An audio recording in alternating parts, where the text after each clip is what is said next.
Alrighty guys, welcome to week 11. We are officially in the last writing project for the semester, which is probably music to your ears.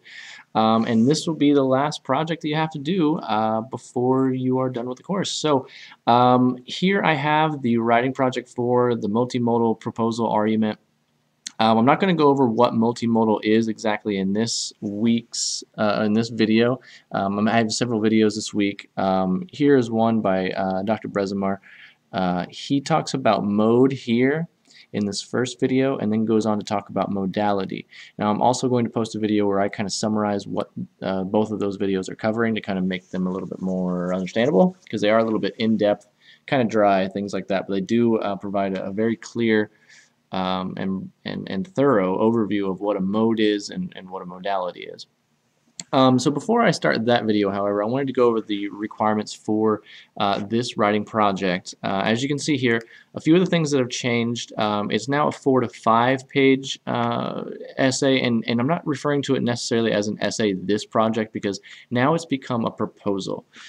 In writing project 3, and actually before that, in writing project 1 and 2, you outlined the parts of a social issue. You kind of introduced it with your reflective narrative, and you broke it down into parts and described both sides of the argument, and some of you even described your opinion regarding the social issue. And then in writing project 3, you went on to present a solution to that problem, a viable solution.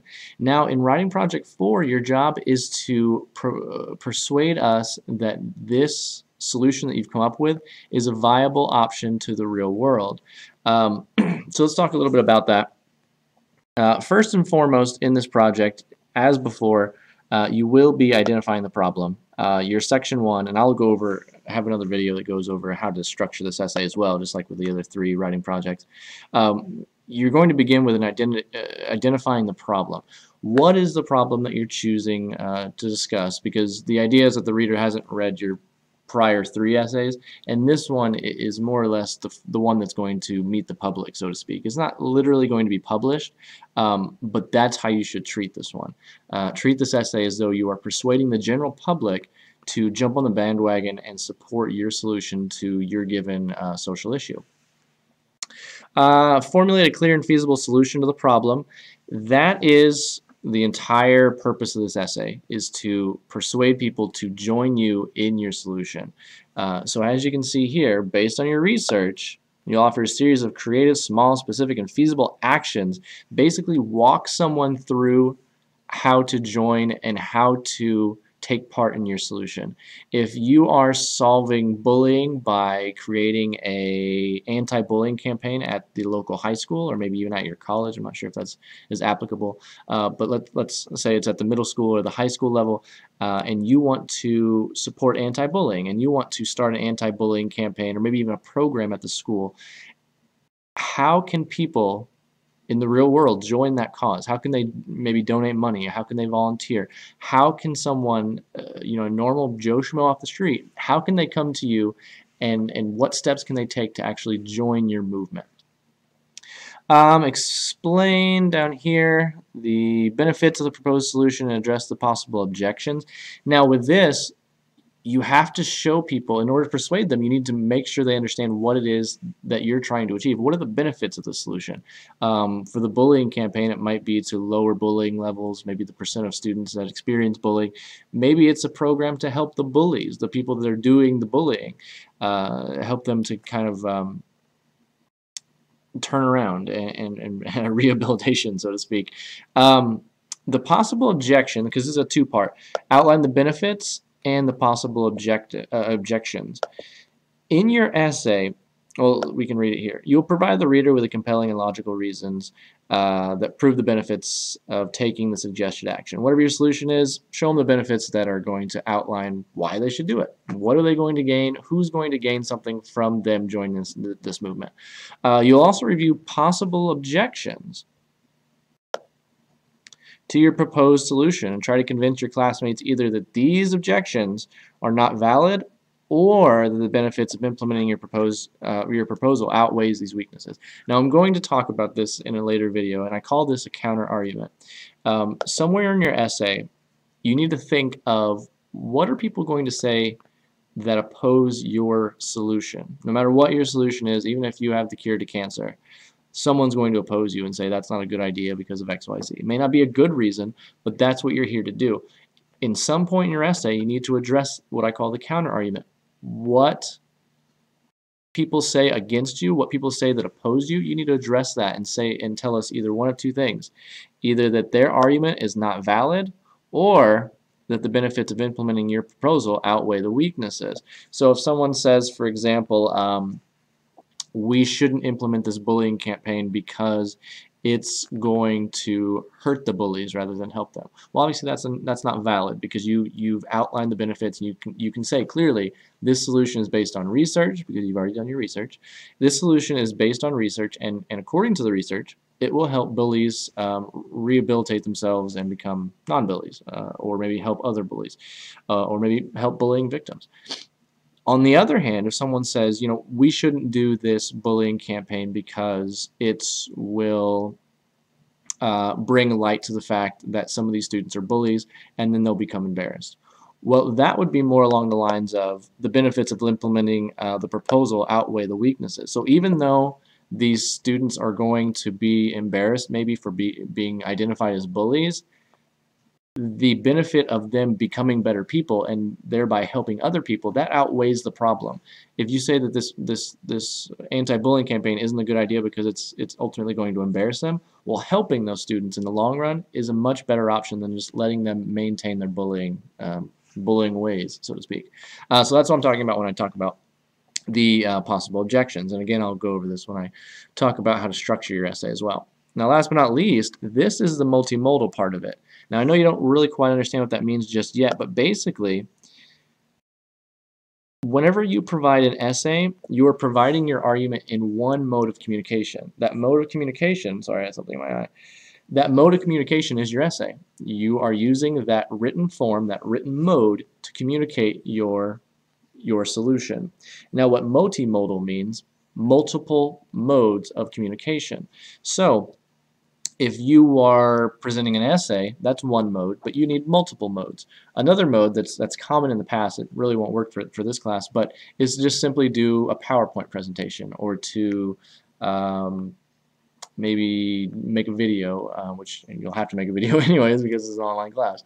But nonetheless, those are multiple modes of communication. A movie, like for instance, if you see propaganda against a particular political stance, and then someone makes a movie about that. You probably remember, the Super Size Me movie from many years ago, where I can't remember his name, but basically he goes to McDonald's and eats McDonald's for 30 days, and he shows that McDonald's is harming him. And so that is another mode of communicating his solution. His solution, of course, is to stop eating McDonald's. And so if he was to write that on an essay, that would be one mode, but he chose to do a movie, which is a different mode altogether. And again, I'll go over this more in depth later. So, you will need at least 5 credible sources here. I think in the past you've had 3, if I remember correctly, and now so we'll be needing 5. Good thing for you, though, is that you already have sources that can work. If you use sources to outline the problem before in the prior essays, then you already have some sources that you can again use in this essay. And again, I'll talk about the structure of that later.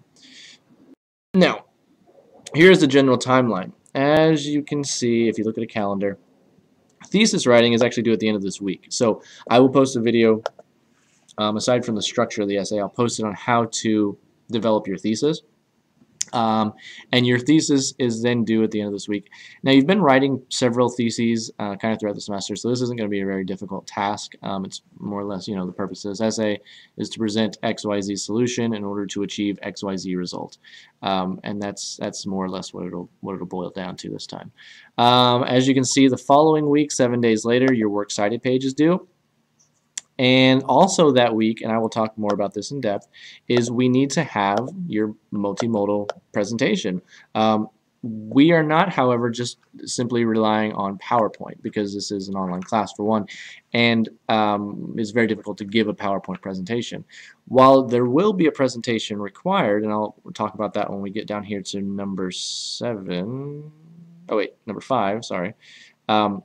Number 3 is talking about the actual website. What we're going to do, and I'll teach you how to do this, is create some sort of website that will help create a focal point, a place of gathering for your supporters. The idea here, as you can see from this section here, is to create an actual real-world solution that real people in real places can join in order to help you achieve the solution. Now, if you follow through with the solution outside this class, that is not necessarily of interest to me. That would be fantastic if you did, but it's obviously not a requirement for the course to look at the long-term effects of your campaign, so to speak.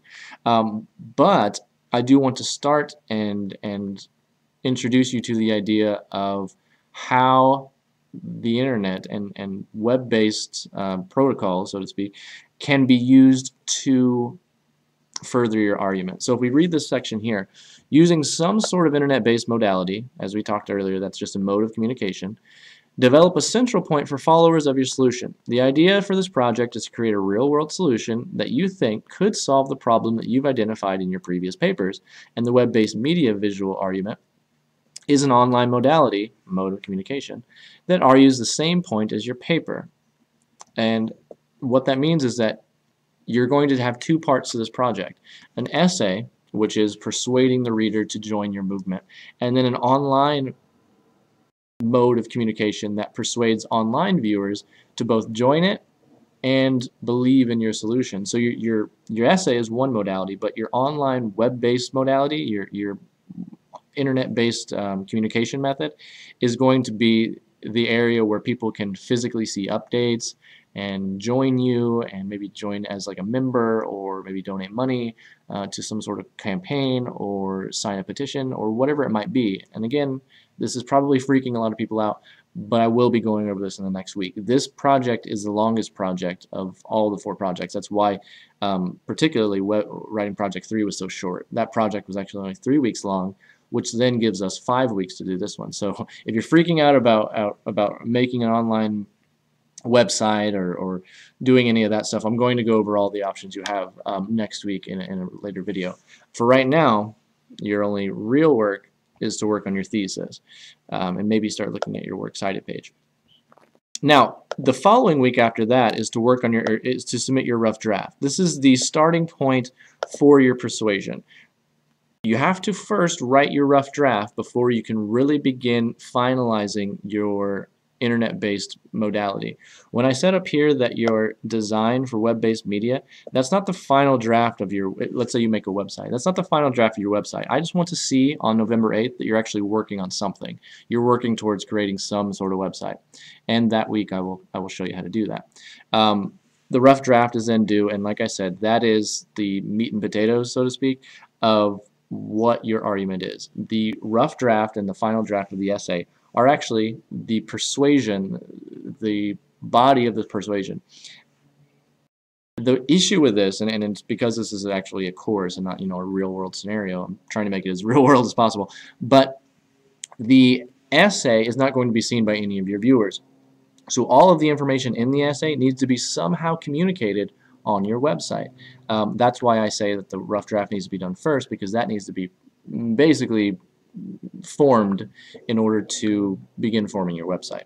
After you've turned in your rough draft, the following week we will give presentations on your internet-based modality, you know, your website or your GoFundMe page, or maybe it could even be as simple as making a Facebook page or a Twitter account. You will present that to the class, and I'll have a rubric for that as well. Now, when I say present it, obviously we're in an online class, so that'll just be you recording a video of yourself, presenting this website to the audience, and then posting that into a discussion board where people can then see it. And then finally, the very last day of class, Sunday, December 13th, that'll be the final draft of that writing, of the writing project. And once that's done, then you're done with the class, and we will all be on our ways. So in a nutshell, that is writing project 4, and I know that's kind of a lot of information, so I'm going to stop this video and start making other ones on how to actually get started with that.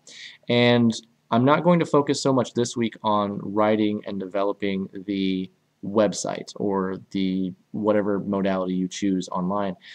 We will again work on that next week. This week we need to really start developing the idea behind the essay, because the essay then develops into the online modality. So like I said, have a good week, or welcome to week 11, and have a good week. And I will see you all again starting on week 12. And as always, if you have questions, be sure to call me, text me, Skype me, email me, or any other mode of communication that you can do. Other than that, have a good week, and I'll see you next week.